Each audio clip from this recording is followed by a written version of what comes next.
For the majority of the time leading up to release, all that the public knew about The Legend of Zelda Tears of the Kingdom was that it would be a direct continuation of Breath of the Wild's story and reuse the same world. This kind of sequel was unprecedented for Zelda. Really, it's not common in the medium as a whole, so the clear point of reference was 2000's Majora's Mask, the follow-up to Ocarina of Time. But even this comparison soon fell apart, as Majora's Mask is known for its quick production cycle, and it reused the assets of Ocarina largely to be cost-effective. Tears of the Kingdom was ultimately in development for close to 6 years, nearly as long as Breath of the Wild. So obviously, the end goal had to be pretty different. Now that it's out, it's clear that the game does hit a lot of the main beats you would expect from a video game sequel. Mainly, it just has more. A lot more. More enemies, more abilities, more of Hyrule to explore. But it also does a lot of things that could only have been done with a sequel. Zelda games always have recurring characters and share basic ideas between titles, but the assets and more specific design philosophies change dramatically from game to game. Tears of the Kingdom, though, clearly expects players to be familiar with the game that preceded it, and it builds off of the systems of Breath of the Wild in very ambitious ways. It leverages our familiarity with that title in order to expand on it in a manner we never would have gotten with a more traditional approach. In an interview with Polygon the day the game launched, the comparison to Majora's Mask was brought up to producer Eiji Aonuma, who had this to say. The change from Breath of the Wild to Tears of the Kingdom kind of goes in reverse. It was the opposite sort of challenge, in which we took the same world and some of the same materials or constituent parts, but needed to make it all bigger, and needed to create a more expansive world. The new abilities Link has in this game exemplified this quote better than anything else. Look at Fuse. It's extremely simple conceptually. Take any two items, one of them being a weapon, and fuse them together. Breath of the Wild broke the shackles of the Zelda formula with, among other things, its commitment to its physics system leading to unique and unexpected interactions. On paper, a system like Fuse sounds like it would have fit snugly into that game, even if it acted purely as a quality of life feature, making use of all the monster guts and other junk cluttering up your inventory.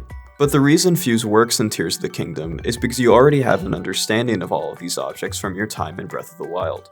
Look, I'm not a game developer, but as simple as this idea is, it doesn't seem far-fetched to assume that it must have taken ages to get working. There are dozens and dozens of unique items in the game, and while there's not bespoke effects for every single one, they all needed to work well together, and a lot of them do have unique properties. That's a lot of effort on the team making the game. And from a player's perspective, it would have been ridiculously overwhelming to have all that the first time encountering a design this fresh. And when it comes time to actually use our new weapons, we get both old and new enemies to try them out on. Breath of the Wild provided the building blocks for this game in a more literal way than most sequels do. Not to downplay how phenomenal that title was and still is, but it almost feels like training wheels for Tears of the Kingdom. You can't play with expectations without a strong foundation. And while Breath of the Wild was already a pretty deconstructive game, Tears of the Kingdom somehow pushes it even further. I would have happily played a different sequel to this game, one where Link had roughly the same abilities but a new Hyrule to explore. Instead, we got effectively the opposite. We get to hone in on very specific ideas of this design, and we get to explore what happens when you just keep building on top of it. It's all very uncharacteristic of how Nintendo likes to make games. The company's commitment to new experiences is a part of what makes them so engaging as a studio, but sometimes I want more iterative design. We can all but know for certain that a new 3D Mario game is pretty far along in development, because one almost always is. But at this point, what are the odds that we're getting Mario Odyssey 2? I like that game a lot less than most people, and I'm sure I'll adore whatever the next title happens to be. It's Mario, for God's sake. But there's so much unexplored design space around Odyssey that we're probably just not going to get. We can always hope that other developers pick up where they left off, but still, of course, I hope I'm wrong, but for now, their typical direction just makes something like Tears of the Kingdom that much more special. And it's made more unusual by the fact that some of its concepts actually run counter to what made Breath of the Wild so interesting. Gluing things together with Ultra Hand is fun, and the game is still all about finding creative solutions to problems. Plus, the technology that makes it work appears to be actual magic. But being able to easily build vehicles that can fly over mountains in a fraction of the time it would take to climb them, it appears to trivialize climbing completely, and you miss out on so much more of the world this way. Breath of the Wild's map was huge, but it was also dense, and there was something to find nearly everywhere. even if it was something as small as a Korok. The joy and freedom of exploration was the selling point. Yeah, Ultra Hand probably would have broken Breath of the Wild. But this isn't Breath of the Wild, it's Tears of the Kingdom. Both games have a pretty massive amount of missable content, but Tears of the Kingdom is even more willing to let you skip over stuff because, well, you've already seen this world. It's just as dense, and it is more unique than it initially seems, but your baseline of familiarity makes something as seemingly game-breaking as a hover bike into a viable way to play. And to compensate, the map is over twice as big now. The depths below Hyrule exist parallel to the surface, and the Sky Islands are so far apart you need to strap rockets to something to get over to them. Oh, and Ascend? Its origin as a debug tool makes perfect sense, because nothing has ever felt more like cheating in a game than being able to just clip through a ceiling almost anywhere.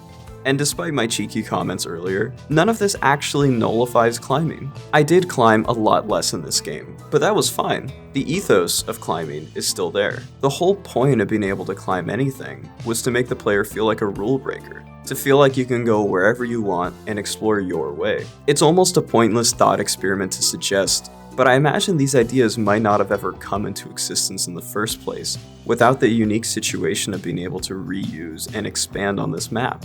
Ascend is most obvious an evolution of design that came before. We've had our fun climbing, so let's cheat a bit to get to the top of this hill. Let's add literally hundreds of caves and wells to let you fiddle around with this new toy. And I haven't even touched on recall, or the possibilities people have discovered by combining all of these tools together.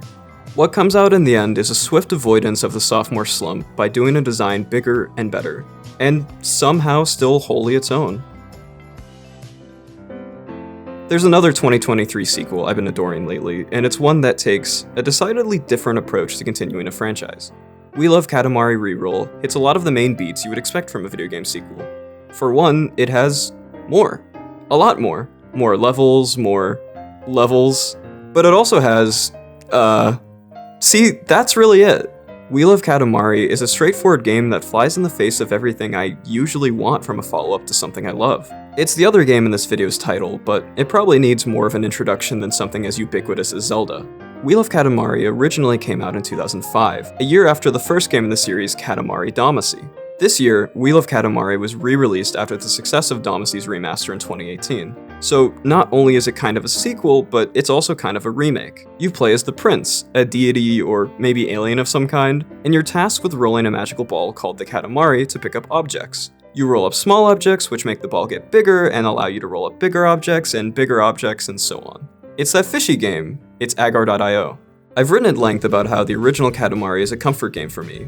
It's just a good time, but it succeeds simply because the core game loop is so charming. Every attempt to innovate here in the sequel just goes to show how thin the conceit really is. The game functions as a meta-commentary about the success of the first game. Kinda. Each level is presented by a fan of Katamari, someone who enjoyed the first game. Katamari is already a very sassy game, thanks to the dialogue spewed by your father, the king of all cosmos, but this game is even more flippant, and exactly what the tone is trying to communicate is hard to pin down. Plus, there's almost no voiced dialogue, leaving you to infer a lot, making it unclear what, if any of it, is supposed to be taken seriously. A lot has been said about art that attempts to critique itself, especially violent video games that want to have their cake and eat it too. And if We Love Katamari is saying anything, it's probably that sequels are really derivative, and it does this while not being that different from the first game itself, which is not all bad. The first game came fully formed. It's a simple concept and there's not a lot to improve. I happily played all of these levels multiple times, despite them often having the same endpoint. The main differences between them are purely aesthetic, but that's all you need. The game is a little bit nicer looking and has more variety in locale and level theming compared to Damacy, and levels that deviate from the typical goal, get big enough within the time limit, kind of suck. Levels that try to ditch the timer or make you guess the size of your Katamari just feel like a slog. The biggest innovation here might be the level where you just go really fast, and that's it. None of it really matters. The game works best when it's doing the bog standard Katamari thing, rolling up random little objects and enjoying this colorful world. I'm not sure if there ever was a time where We Love Katamari's attempt at satire would have been truly biting, but today, despite how few wholly original designs there seem to be in any creative space, there doesn't seem to be that many sequels. Don't get me wrong, there's more than maybe should be acceptable, but what there is a ton of, especially this year, is remakes. And playing Zelda, I was actually reminded less of a sequel, but a remake. Specifically, this year's remake of Resident Evil 4. The DNA of the original Resi 4 is still intact, but almost everything is a little off in some way. Small subversions here and there, mechanical changes, and modern polish, of course. And completely new sections. Cut sections, sections rearranged, things happening earlier or later than they originally did. That's not to say Tears of the Kingdom is just a remix with nicer graphics. In fact, it only looks marginally better than Breath of the Wild. Really, it's the way both of these properties play with memory that creates a parallel between them in my mind. I don't remember this character being in this section. I don't remember this level going here. I remember Hateno Village, but I couldn't tell you exactly how it's changed. Admittedly, I've hardly touched Zelda since Breath of the Wild released over 6 years ago, and my memories are fuzzy. But if I had replayed it more recently, there's plenty of more obvious changes to pay attention to. Death Mountain is more traversable. It doesn't immediately set you on fire. Zora's Domain is covered in goop. There's entirely new towns, and did I mention the brand new underground map the size of the original game's map? Katamari feels firmly rooted in the year it came out, and its idea of what a follow-up should be is a bit more archaic. I can't pretend I don't enjoy it, but if anything, it's almost the blueprint for how not to make a sequel. But the formula is not sustainable or broad enough to pump out every year, so if anything, I'm glad the release exists just as a form of game preservation. Zelda shoots so far off in the other direction, and despite what a colossal hit Ultra Hand is and how much building mechanics are in vogue right now, I'd bet money on Nintendo completely dropping it in the next game, but we'll see. 2023 is proving to be a year full of iterative design, full of remakes and sequels. I should criticize the games industry for the lack of originality, and a million other things while I'm at it. Now, Tears of the Kingdom is honestly one of the prettiest games I've ever seen, but imagine how good it could look and how much more it could pull off if it wasn't on decade-old hardware. And we all know how anti-consumer Nintendo continues to be. And yes, I do want more original designs. I don't think it's good that everything's a franchise. But if we're going to keep getting so many sequels and remakes, the least we can hope is that they actually riff on older designs in unique ways, to improve on ideas that may have gotten left behind, to let these designs grow and twist unexpectedly, to actually find something worthwhile other than nostalgia. I hope we get more sequels as weird as Tears of the Kingdom.